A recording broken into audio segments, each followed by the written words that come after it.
Bonsoir à toutes et bienvenue au 19h15. C'est la rentrée pour les membres du gouvernement au repos depuis le 4 août dernier. Après 3 semaines de congé, les ministres et hauts fonctionnaires ont repris service ce lundi dans tous les différents ministères. À peine repris, ils auront à faire face à plusieurs dossiers urgents, entre autres la gestion des rentrées scolaires et la revendication des syndicats sur la cherté de la vie. Pendant ce temps, la deuxième phase de l'exposition Art du Bénin d'hier aujourd'hui, de la restitution à la révélation a pris fin. Elle a fermé ses portes hier au palais de la Marina. Durant celle-ci, 35 000 visiteurs ont fait le déplacement pour admirer les trésors royaux et œuvres contemporaines. Après cette phase, les trésors royaux sont conduits à Ouida au musée international à la mémoire et de l'esclavage pendant que les œuvres contemporaines prennent la direction du Maroc pour une autre exposition. La direction qui est prise à présent est celle du Gabon pour signaler que c'est aujourd'hui que démarre la semaine africaine du climat jusqu'au 1er septembre prochain.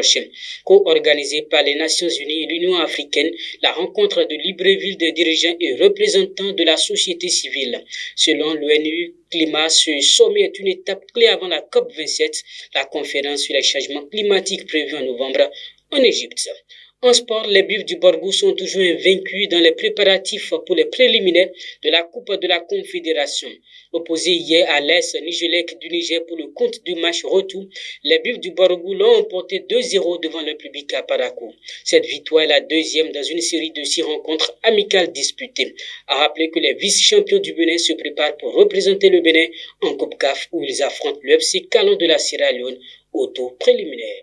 Mesdames et messieurs, ce qui urge de rappeler ici est la pub. Savez-vous qu'à Cotonou, il existe une école de cycle préparatoire aux grandes écoles d'ingénieurs, le CPMS, le cycle préparatoire Sainte-Marie-Stella.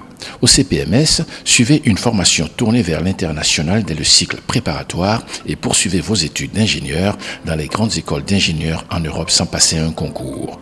Biomédical et santé, robotique, électronique embarquée, intelligence artificielle, big data, cybersécurité, tels sont quelques domaines de professionnalisation en cycle ingénieur que vous propose le CPMS.